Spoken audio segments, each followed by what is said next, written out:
نگار عظیم کا افسانہ آشیانہ، اس کے اہم کردار یا پہلو کو ہم دھیان سے سمجھتے ہیں۔ ذرا بورڈ پر ایک نظر ڈالتے ہیں کہ اس کہانی کے اہم پہلو کون کون ہیں۔ برکت علی صدیقی، اہلیہ زرینہ، بیٹا سراج، بہو عرفانہ ہے۔ خوشحال گھرانے سے ہے۔ برکت علی کو پینشن ہے اور بیٹے بنگلور میں اچھی نوکری کرتے ہیں، اور بہو بھی نوکری سے جڑی ہیں۔ اب یہ لوگ اچھی طرح رہتے ہیں، سہتے ہیں، ہر چیز کی خوشحالی ہے۔ اس کے باوجود ایک دن عرفانہ نے اپنے ساس سسر خوش دامن یعنی سب کو اپنے پاس بلا لیتی ہے کہ وہاں نہیں رہنا، آئیے یہاں کس چیز کی کمی ہے۔ اپنے گھر بلانے کے بعد اچھی طریقے سے خدمت کرتی ہے، کھانے پینے کی آزادی، رہنے کی آزادی، ساری چیز کی آزادی دی ہوئی ہے۔ پھر بھی ہر چیز کے لیے عرفانہ نے ان کی سہولت کے لیے بچے کو اسکول لے جانے کے لیے نوکر، کھانا بنانے کے لیے نوکر، جھاڑو برتن کے لیے نوکر، اور ساری چیز کے لیے نوکر رکھ دی۔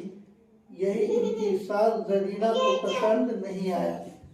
یہ پیسے ہمارے بیٹے کے باہر کیوں جائیں گے؟ وہ بار بار کہتی تھی اپنی بہو سے کہ ایسا ہے، یہ کام میں کر لوں گی، یہ کام میں کر لوں گی، بچے کو میں پہنچا دوں گی۔ اس کو لے کر دونوں میں ہمیشہ اختلاف ہوتا رہتا ہے، یہاں تک کہ ان کی ساس کے دل میں، زرینہ کے دل میں یہ آ جاتا ہے کہ بہو ہم پر حکومت کر رہی ہے، کچھ کھلا پلا نہیں رہی ہے، بلکہ یہ ہماری سیوا نہیں، یہ ہمارے اوپر حکومت کر رہی ہے۔ اسی اپنی انا کے جوش میں آ کر ایک دن وہ غصے سے کہہ دیتی ہے کہ اب ہم یہاں نہیں رہیں گے۔ بیٹے بہو سمجھاتے رہ جاتے ہیں، پھر بھی وہ ماننے کو تیار نہیں ہوتی ہے، اور اپنے شوہر یا زرینہ اپنے شوہر برکت علی صدیقی کو لے کر اپنے گھر لوٹ آتی ہے، اور اسی گھر کو آشیانہ کہا گیا ہے۔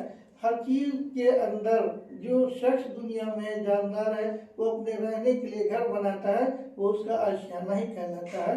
آشیانہ کا تو اردو میں معنی ہے گھونسلہ کے، لیکن یہ آشیانہ انسانوں کا گھر ہے، مکان ہے، اس کے ارد گرد کے رہنے والے لوگ ہیں، ملنا جلنا ہے، ایک اخلاقی پہلو ہے، ایک زندگی معاشرے ہیں۔ لیکن ایک تو زرینہ وہاں قید ہو گئی تھی، دوسرے اس کی دلہن سن نہیں رہی تھی، اور وہ اپنے من میں یہ بنا لیا کہ مجھ پہ بیجا حکومت کر رہی تھی۔ تو غریب آدمی، کمزور آدمی کے گھر میں جو ہوتا ہے اختلاف، وہ آمدنی کے کم کی وجہ سے یا رہن سہن